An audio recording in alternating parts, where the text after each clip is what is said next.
HP5 pushed 2 stops. What can I say about this that hasn't already been said? Not much really. I think HP5 is a film that actually benefits from being pushed 2 stops. The added contrast and grain just make the image ever so slightly more exciting. HP5 is a little more neutral when you shoot it at 400. It's not really a look I go for in a lot of my photography, especially my black and white. As some of you may know, I prefer Kodak's Tri-X when it comes to my more traditional black and white work. That being said, I used to shoot a lot of HP5 before I found Tri-X, and I felt like revisiting an old friend. So let's head back to April, where I decided to head back to Seattle to do some street photography, something I hadn't done in a while.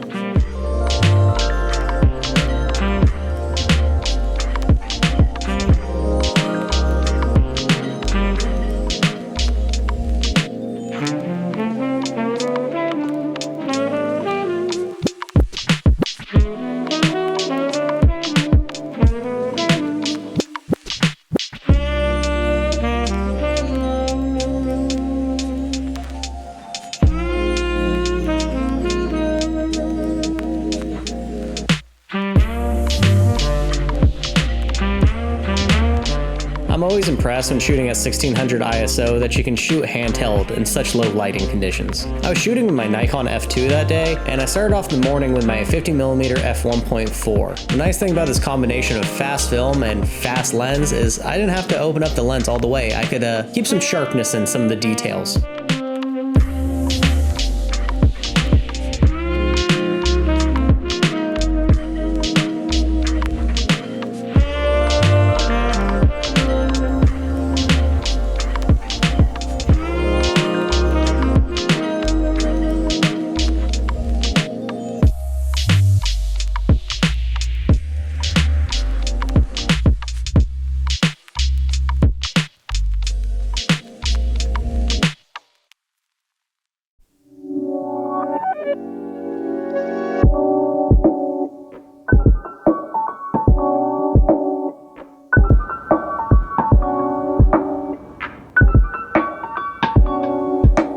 Once in Seattle, I was drawing inspiration from one of my favorite photographers, Fred Lyons. His portrayal of San Francisco through the 1950s and the 1960s as a noir metropolis really inspires me. As well, his black and white nightscapes with the addition of the marine layer moving through his scenes really make for some dreamy night photography. Every time I know I'm going to go shoot in Seattle, I kind of thumb through his book San Francisco Noir just for a little bit of inspiration.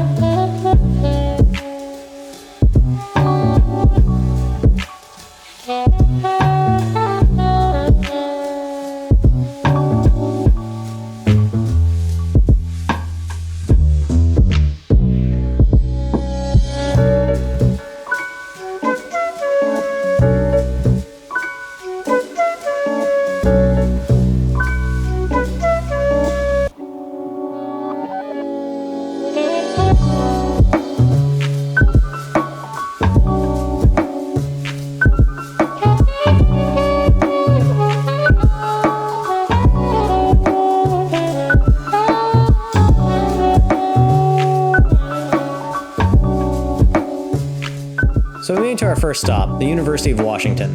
The main focal point of today was to check out the cherry blossoms, which I have actually never seen before, so this was kind of exciting.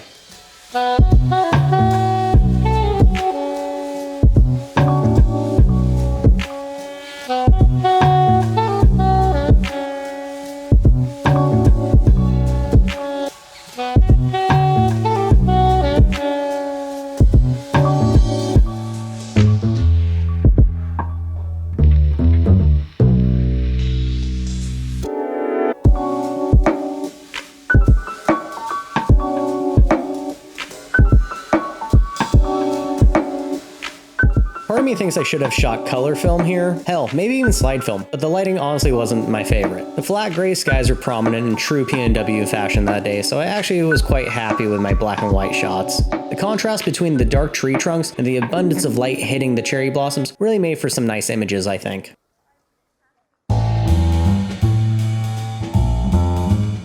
My favorite thing about shooting ISO 1600 film on this hazy gray day was I was able to stop down my lens and really pick up all the details within the branches and the cherry blossoms.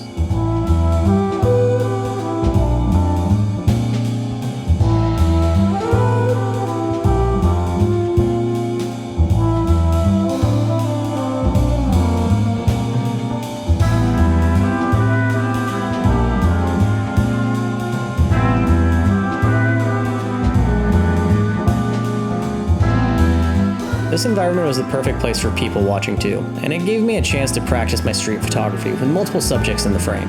Everyone was just trying to capture and enjoy the cherry blossoms in their own way, which made photographing the area and setting up my compositions really easy. It took the intimidation factor out of it. 10 out of 10. Perfect place to lurk around and take some photos.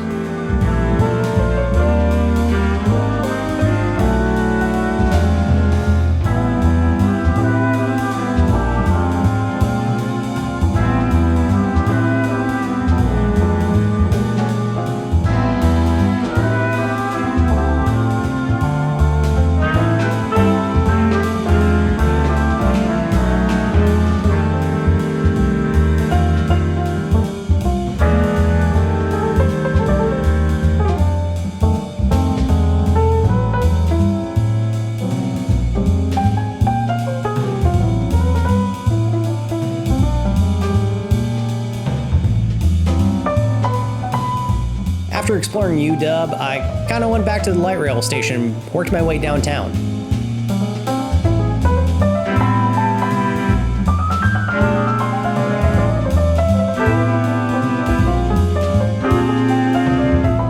Usually I don't take much public transit in Seattle because I'm usually commuting into town by car, but this was a welcome change. I found the architecture of these stations to be beautiful and I really enjoyed setting up my compositions here.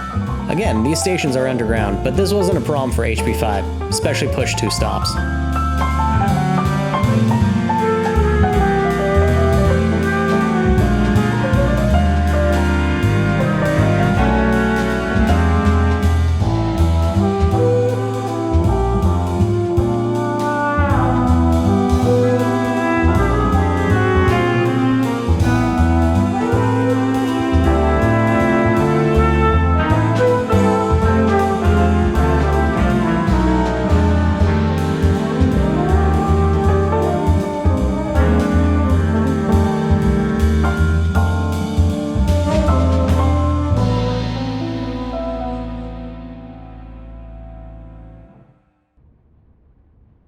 Have I ever told you guys that I once took an extensive 3-week course on monorails? Even though I didn't become a conductor, I left the class with this life-altering information. Mono means one, rail means rail. Monorail.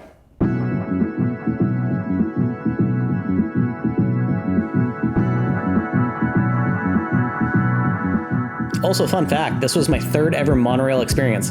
As for the first 2, the lesser being Disneyland and the greater being the Prim Valley Casino Resort monorail.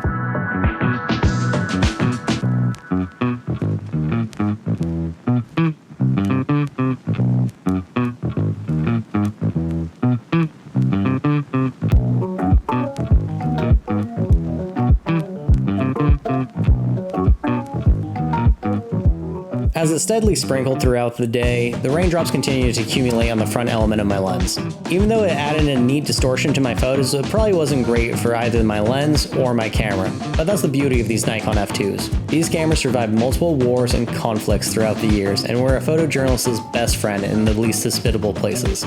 So a bit of drizzle on an ugly spring day in Seattle shouldn't have been too hard on it.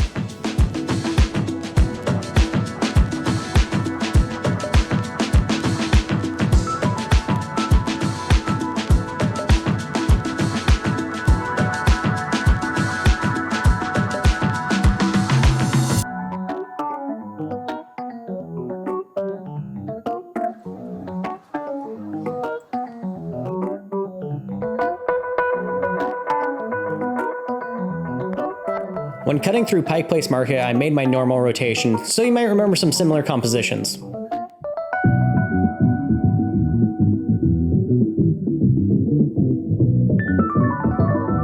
Again, 1600 ISO is perfect for low light and interior shots. It allows for freehand shooting in dimly lit scenes, which is really convenient, especially when wandering in and out of Pike Place Market.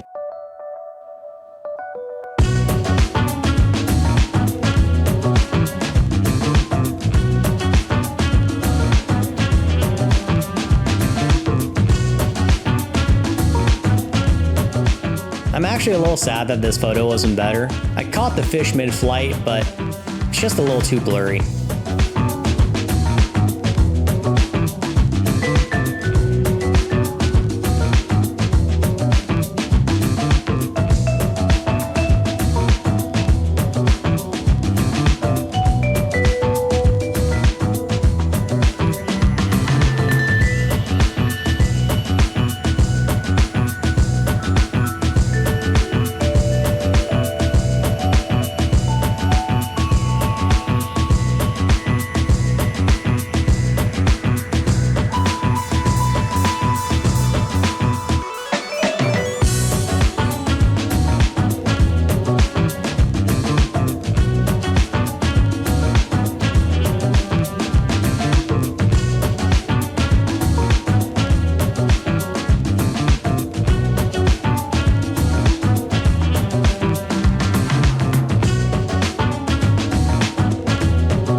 So that's that.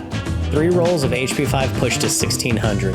I actually got quite lucky with these rolls because I ended up getting 37 shots on each of these rolls rather than 36. That means each roll came with an additional mediocre photo. Actually, no. I wouldn't consider myself a street photographer by any means, but some of these photos came out really nice, and I actually think some of these could actually be portfolio worthy. It's pretty rare that I'll shoot 3 rolls of film in one day, like that's quite a bit for me. With the price hikes lately, I tend to be a little more conservative with my film, like I don't kind of shoot as willy-nilly as I used to. However, when you let loose, you can truly get engulfed in the craft, and I think that's when people hit their strides and start taking better photos. It's honestly really freeing to just kind of shoot for the sake of shooting. It's more so about capturing the image rather than saving film or taking the right shot. You're really just kind of letting it be natural, and I think that's the most important thing to do when being a photographer is like your more natural, off-the-cuff photos are going to be better because you're fully engaged in taking those photos rather than all the other factors that go into being a photographer. I really haven't had a stride like this since then. Well, maybe one day or 2 days. Either way, you'll see those in a later date. Well, you made it to the end of the video. Originally, I was going to title this one Monorails, Light Rails, and Ferries. Unfortunately, search engine optimization is a real thing, and I f***ing hate it.